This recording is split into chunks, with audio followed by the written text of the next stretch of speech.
What's up, everybody? It's your shot Buie. Consider hitting the like and subscribe button as I upload a video on a weekly basis covering the hottest topics in sports, especially if it is OU related. This is Ballin' with Buie.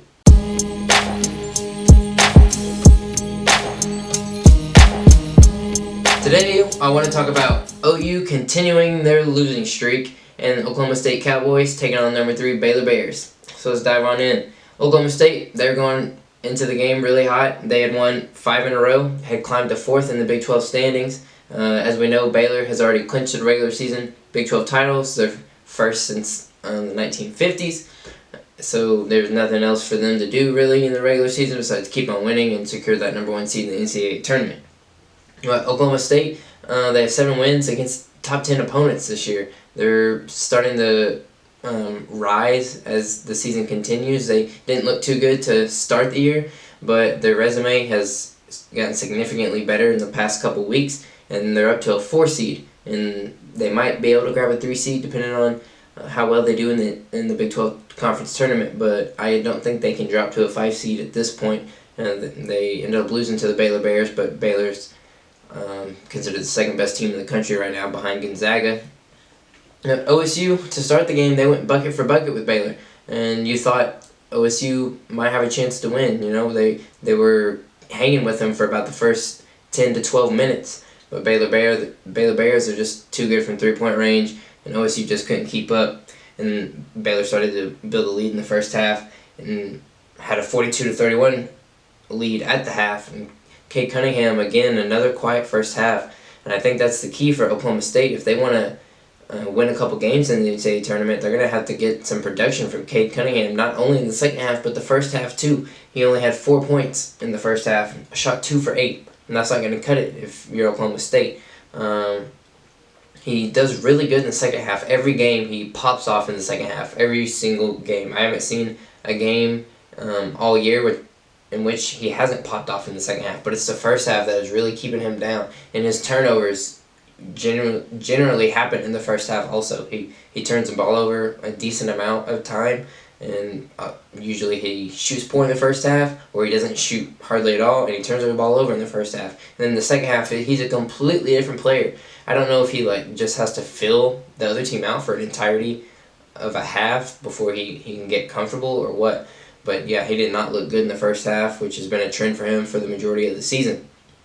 And Cade also ended up potentially rolling his ankle at the very end of the game. I think he'll be alright, but Oklahoma State hasn't said anything yet.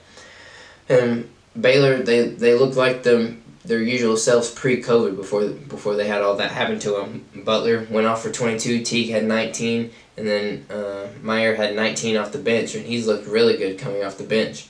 Baylor ended up getting the win, 81-70. Oklahoma State, they didn't play terrible. They played as good as I think they can when you're playing the Baylor Bears. Baylor Bears are a top team in the country.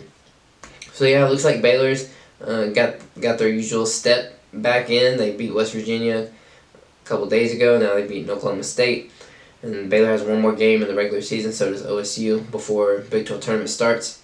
So we'll see if if OSU can bounce back from this loss, and if Baylor can go into conference tournament with 1 loss on the year. When we go to the OU Texas game, another Big 12 ranked matchup.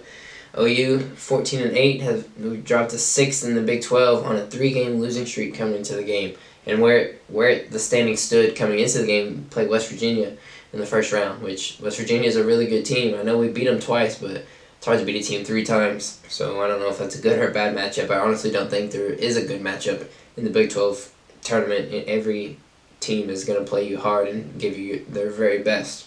Even Iowa State, they're sitting at the bottom. OU, they had won 8 of 9 before they went on the skid, and they played bad against K-State in that loss, but they didn't play bad against Oklahoma State in both those losses. Those were just down to the wire losses.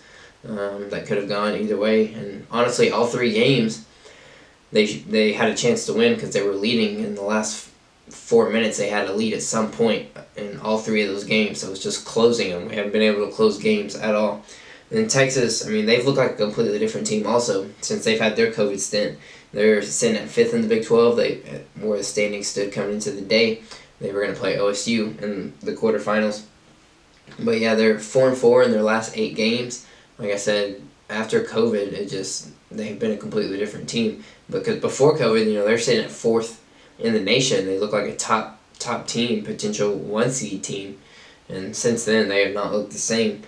OU ended up beating Texas back in January by 1 point, but that was a shorthanded Texas team, and OU was lucky to get that win. Honestly, it shouldn't even been that close, but that was kind of the start of OU's run of winning games.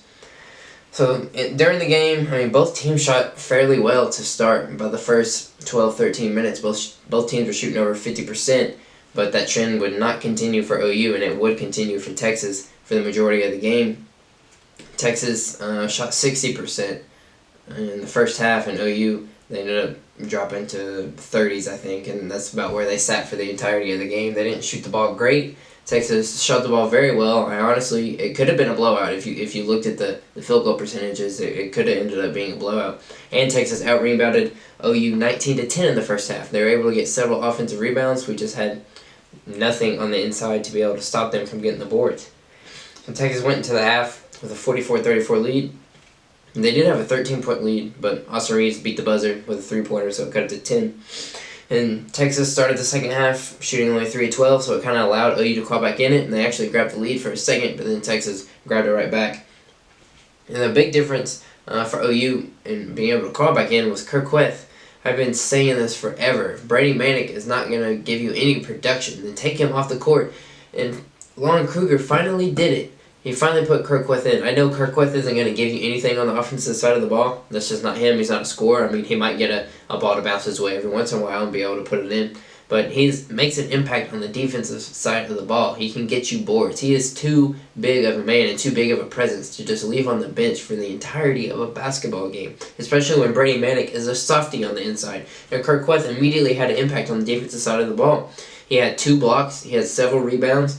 He had a couple bad fouls, but he was a real big energy guy while he was in.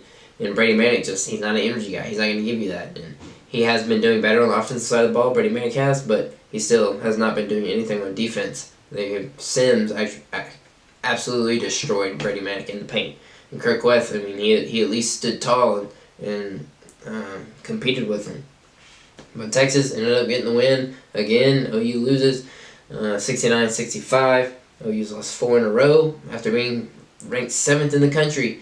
Now lost to K-State, OSU twice, and now Texas. And that's how we close out the regular season on a 4-game skid. Things were looking real good for OU, and now they look real bad.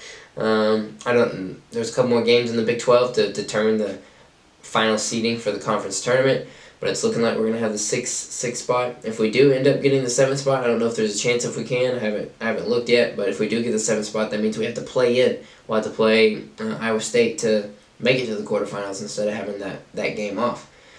So I don't know. We'll see. We've dropped down to a 5 seed now. If we end up losing in the first round, maybe we drop to a 6, because who wants to give a 5 seed to a team that's lost 5 in a row? I sure wouldn't. So we'll see what happens. OU better pick it up. Austin Reeves have been playing well, and honestly, it's Mo Gibson. He's just a 3-point shooter. He's not a ball handler. He passes it to him and he's going to shoot it. He has not shot the ball well from 3 in the past couple games. And Alonnis Williams in this game, he provided a big spark off the bench, which he hasn't done anything also since coming back from COVID. He was out with COVID for a couple games, and then since then he hasn't really been the same. I don't know what I would do if I was Lon Kruger. There's a lot of inconsistency from the team right now. So we'll see what he does, see if he makes any changes heading into the Big 12 Conference Tournament. But until then, catch y'all later. Deuces.